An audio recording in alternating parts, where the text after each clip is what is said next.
بسم اللہ الرحمن الرحیم۔ السلام علیکم ورحمۃ اللہ وبرکاتہ۔ پیارے دوستو، میں آج آپ کو بتاؤں گا کہ چیونٹیوں سے مردانہ قوت کا علاج کیسے کیا جا سکتا ہے۔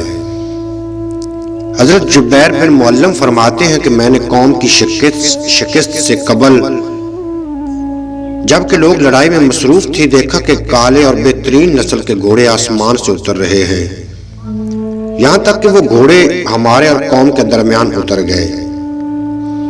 اس کے بعد میں نے دیکھا کہ وہ گھوڑے سیاہ چیونٹیوں کی شکل میں میدان جنگ میں پھیل چکے ہیں۔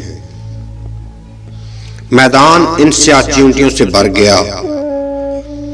اس کے بعد مجھے اس بات میں کوئی شک نہیں رہا کہ یہ فرشتے ہیں، اور مجھے یقین ہو گیا کہ اب قوم یعنی کفار کی شکست لازمی ہو چکی ہے۔ اگر چونٹی کے انڈے لے کر خشک کر لیے جائیں اور پھر ان کو جسم کے کسی حصہ پر لگا دیا جائے تو وہاں بال نہیں اگیں گے۔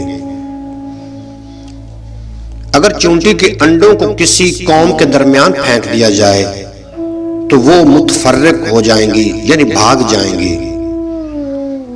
اگر چونٹی کے انڈے 1 درہم کے برابر کسی چیز میں ملا کر کسی آدمی کو پلا دیے جائیں تو وہ آدمی اپنی دوبر یعنی شرمگاہ پر قابو نہیں پا سکے گا، اور اس کے دوبر سے گوز ری نکلتی رہے گی۔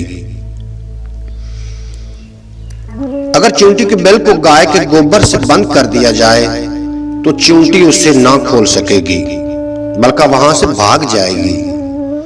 اسی طرح اگر بلی کا پخانہ چونٹی کے سوراخ پر رکھ دیا جائے تو چونٹی اپنے سوراخ کو کھول نہیں سکے گی بلکہ وہاں سے فرار ہو جائے گی۔ اگر چونٹی کے سوراخ کو مقناطیس سے بند کر دیا جائے تو چونٹیاں ہلاک ہو جائیں گی۔ اگر سفید زیرہ پیس کر چونٹیوں کے سوراخ میں ڈال دیا جائے تو چونٹیاں اپنے سوراخ سے باہر نہیں نکل سکیں گی۔ سیاہ زیرہ بھی اگر چونٹیوں کے سوراخ پر رکھ دیا جائے تو چونٹیاں سوراخ سے باہر نہیں نکلیں گی۔ اگر چونٹیوں کے بل میں آب سنداب یعنی بدبودار پودے کا پانی ڈال دیا جائے تو چونٹیاں ہلاک ہو جائیں گی، اور اگر آب سنداب کسی گھر میں چھڑک دیا جائے تو وہاں سے پسو فرار ہو جائیں گے۔ اسی طرح اگر سماک ترش پھل والے درخت کا پانی اگر کسی گھر میں چھڑک دیا جائے تو وہاں سے مچھر بھاگ جائیں گے۔ اگر ایک قطرہ تار کول چونٹیوں کے سوراخ میں ڈال دیا جائے تو چونٹیوں کی موت واقع ہو جائے گی۔ اگر گندھک پیس کر چونٹیوں کے سوراخ میں ڈال دی جائے تو چونٹیاں ہلاک ہو جائیں گی۔ اگر کسی چیز کے پاس حائضہ عورت کے کپڑے کو لٹکا دیا جائے تو چونٹیاں اس چیز کے قریب نہیں آئیں گی۔